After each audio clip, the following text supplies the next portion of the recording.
So, ayun na nga mga pre ano, meron po tayong bibigyan ng reaksyon ngayon, isang, picture mga pre 'no. Kasi ito po ay, nareaksyonan na po ng mga kasamahan nating, vlogger na si Mima Alicia 'no. And then, may nag-message nga daw po sa kanya and then tinatanong kung ito ba daw ay si Sara Duterte? Naku po. Pero kung ako po yung tatanungin ano, halimbawa tatanungin niyo si Ballpoint Man, "O Ballpoint Man, ano po ba ito, si Sara Duterte po ba ito, itong nakaupo at, may kakaibang, ginagawa?" Kung ako po yung tatanungin, hindi ko naman po puwedeng sabihin na siya 'yan, hindi ko rin po puwedeng sabihin na hindi siya 'yan, okey? Pero kung pagbabasihan po natin kung titingnan po natin yung picture, medyo kahawig po ni Sara Duterte 'no? Oo, hindi ko alam anong ginagawa nila diyan, okey? At hindi naman natin kilala yung lalaki kung sino 'yan. Pero, kung titingnan po natin mga pre, kahawig po siya ni Sara Duterte pero hindi po natin sinasabi dito na siya nga po ito, okey? Oo, kasi, malabo po yung ano, hindi po masyadong kita yung mukha. Pero sa balat, sa buhok, sa damit, medyo kahawig po sila ni, Sara Duterte, 'no?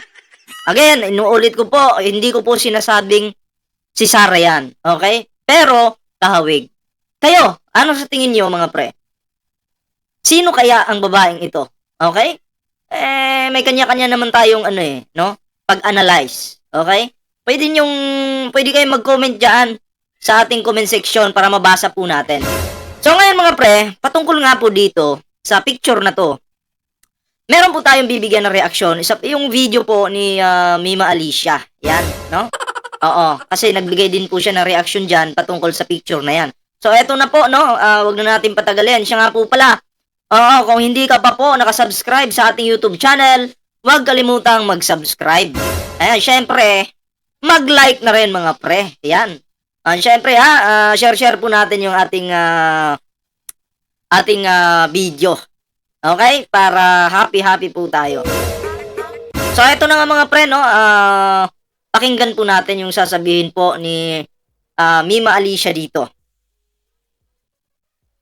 Nasasangkot itong si Vice President Sara Duterte sa controversial issue. Itong picture na kumalat mga minamahal sa Facebook ay talagang literal na viral. Hindi lang po sa Facebook, sa platform din po ng TikTok at ng So kumalat na ito sa ano, sa Facebook at TikTok, 'di ba? Oh, so tingnan natin. X. Ako sa totoo lang ayaw kong sumausaw sa issue na to hanggat hindi napapatunayan kung siya nga ba ito or hindi. Pero kayo na po ang humusga. Kung sa tingin nyo, yan, yung picture na yan, ipapakita ko sa inyo. Kung sa tingin nyo, si Vice President Sara Duterte ba ito? Kasi mga minamahal kung ako yung tatanungin, kasi ito Oh, hindi ko tanong po 'yun, tanong po 'yun, okey? Tanong po. Alam niyo marami na namang mga, Duterte or mga DDS yung mag-iiyakan dito.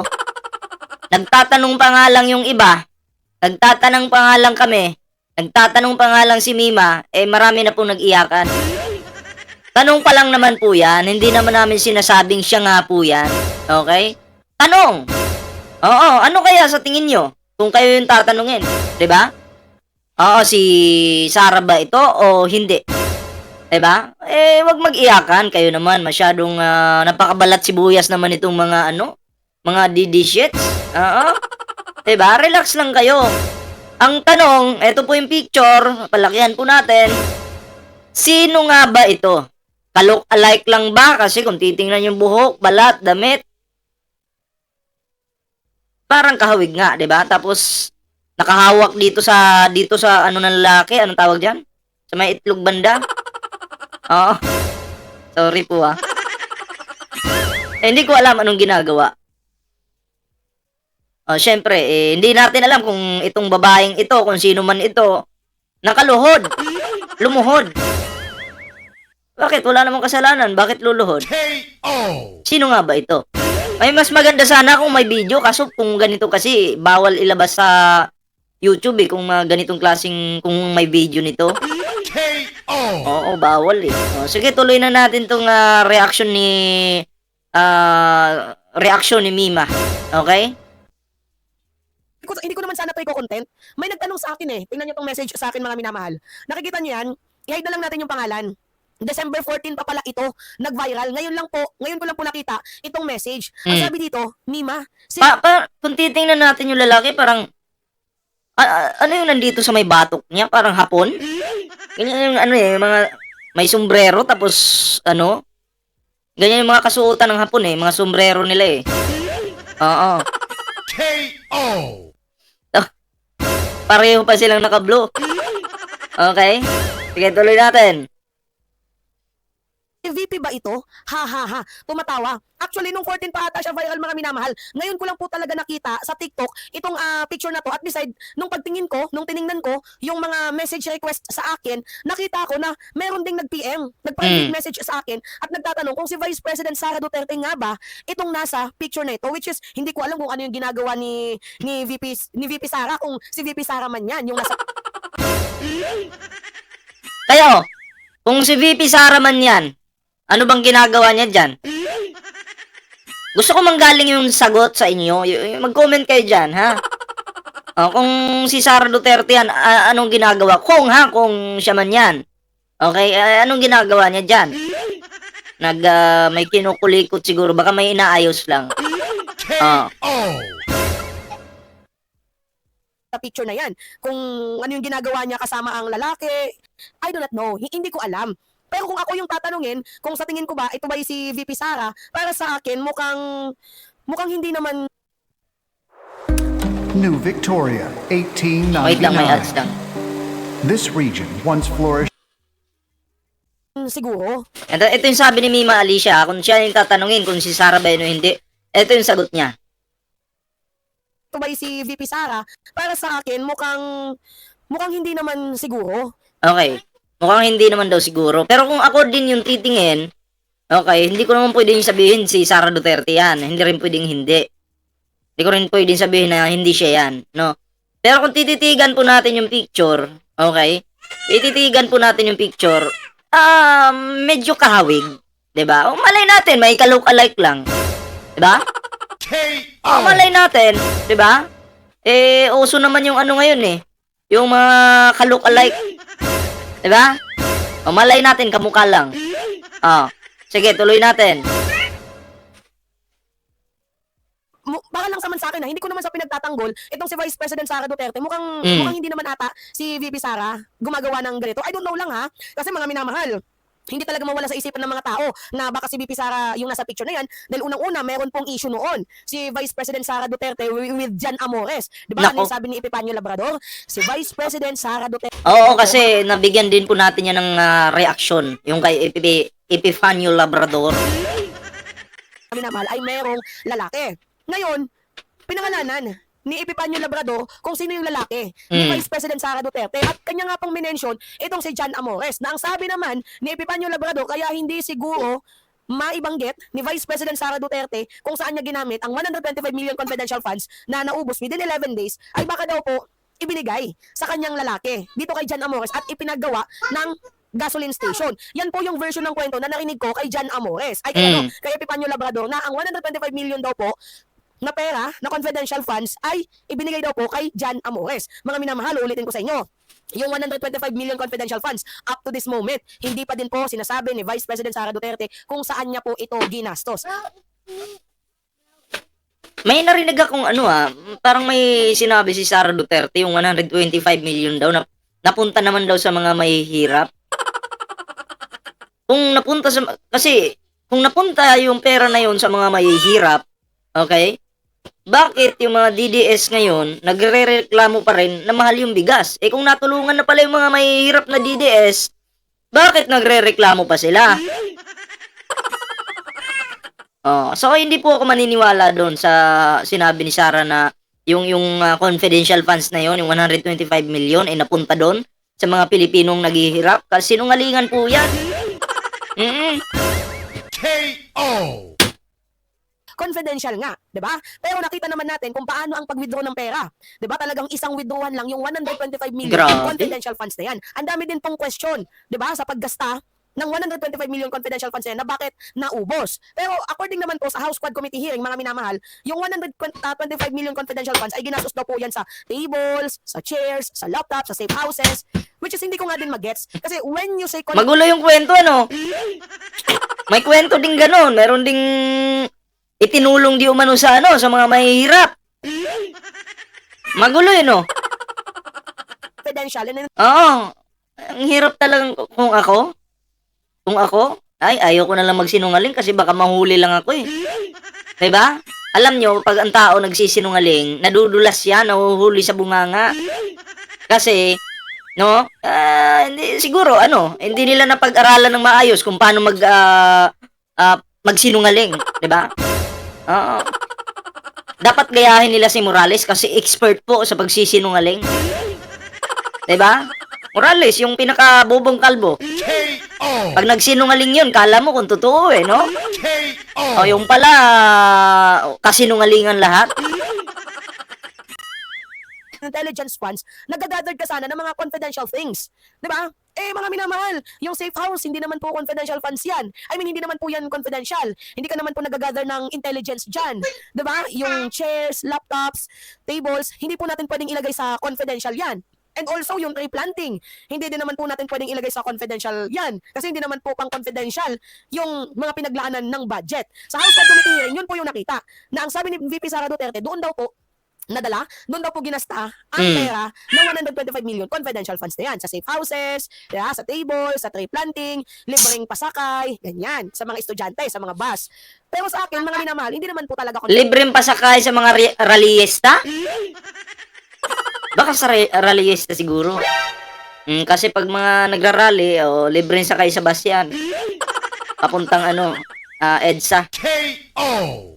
confidential yun. Anyway, going back dito sa ating topic, yan, nakikita nyo naman yung picture na yan. Ako hindi ako gumagawa ng intriga. Gusto ko lang po talagang linawin sa inyo, para sa akin, maybe baka part ito ng demolition job kay Vice President Sara Duterte na baka sila din yung may gawa. Tapos ang isisisi sa ating presidente, kasi ganun sila mag-manipulate, mga minamahal. Kaya hindi na sa akin bago kung magkaroon man ng issue itong si VP Sara Duterte. Oh, ganun talaga, gawain ng mga Duterte. Ganun.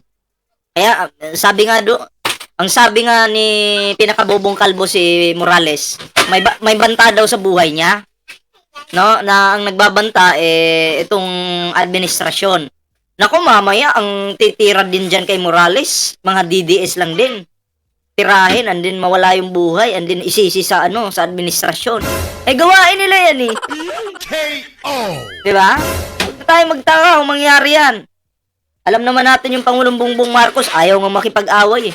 Papatay pa kaya? Ang mahilig pong pumatay ang Duterte, mga Duterte. Kaya Morales, ingat-ingat ka, baka gawin ka nilang sacrifice. KO. Kasi ang gusto nilang palabasin ay sinisiraan si VP Sara ng administrasyon. Which is, ang akin namang point of view dito, baka naman sila lang din yung may gawa. Diba? Tapos yung sisi sa ating presidente. Gusto niyang palabasin na siya ay dinidemolish, na-character assassinate. Yun yung gusto niyang gawing view sa kanya ng mamamayang Pilipino na parang kinakawawa. Diba? Itong si VP Sara Duterte. Pero para sa akin, itong picture na to, I think, gawa-gawa lamang po ito ng grupo nila.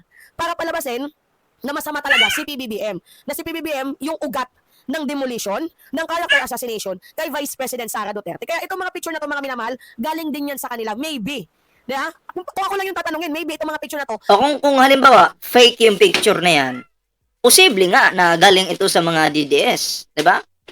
Na kinakalat nila sa Facebook, kinakalat nila sa TikTok, para pag kinagat ng mga vlogger na sumusuporta kay Pangulong Bongbong Marcos, ang sisisihin po nila yung Pangulo.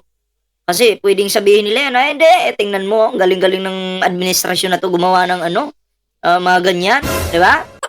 Possible yun eh. Galing din to sa kanila.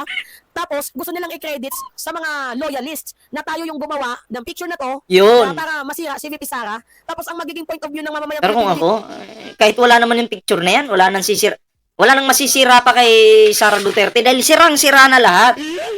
Di ba? Ano ba sisirain dyan? Siya mismo po ang sumira sa sarili niya. Tumampi sa mga kulto. Hindi nanira. May prayer rally pa kuno sila. Pero paninira yung ginagawa. nagbantang papatay, pupugutan ng ulo yung Pangulo. Papatayin si PBBM. Liza Marcos, ipapapatay. Speaker Martin Romualdez, ipapapatay. Oh. Siya mismo ang sumira sa sarili niya. Imagine, Vice President ka.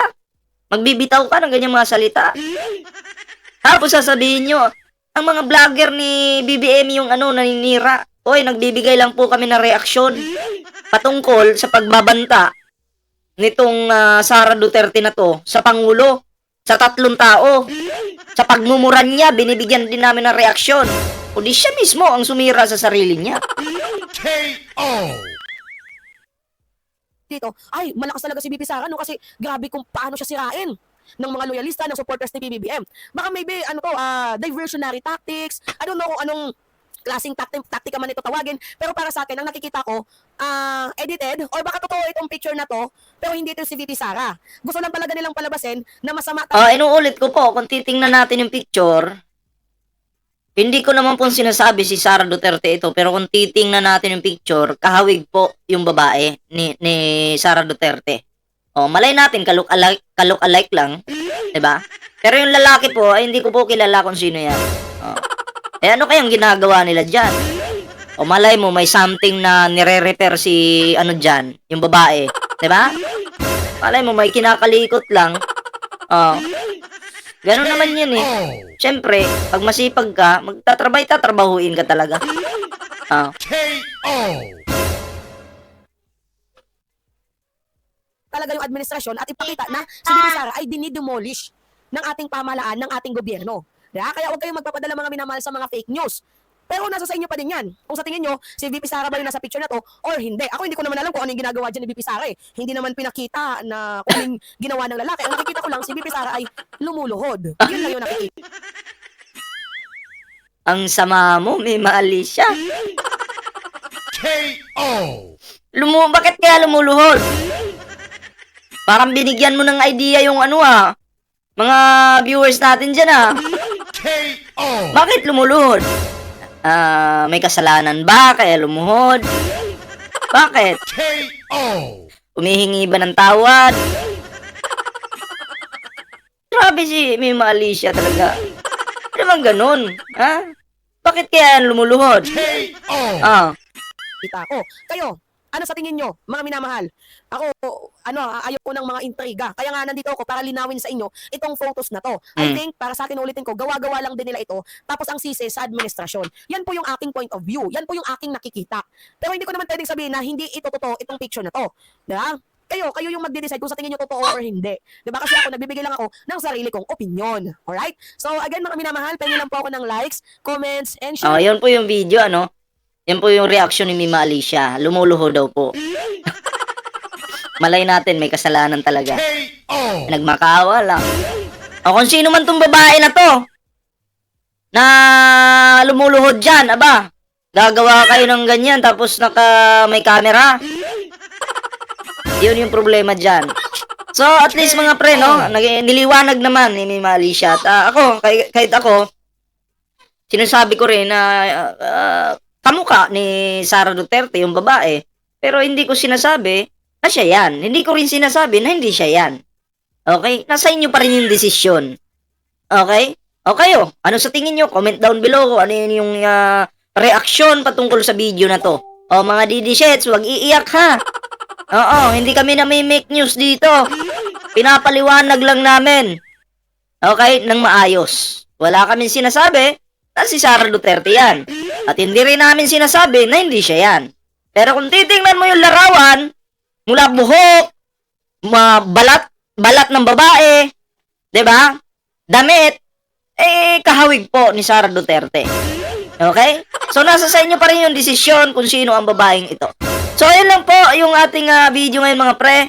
Meron din po tayong Facebook page dito, meron din po tayong TikTok, Ballpoint Man 2.0 po yung pangalan. Huwag kalimutang i-follow ang ating Facebook page. Siyempre sa ating TikTok. Okay, maraming salamat po sa nag-subscribe sa ating YouTube channel. Sa hindi pa nakasubscribe, huwag nang kalimutang mag-subscribe. At i-share ang video na to. At syempre, mag-like na rin kayo mga pre. Yan. Like po tayo dyan. So yan na lang muna yung ating video. Ingat po and bye-bye.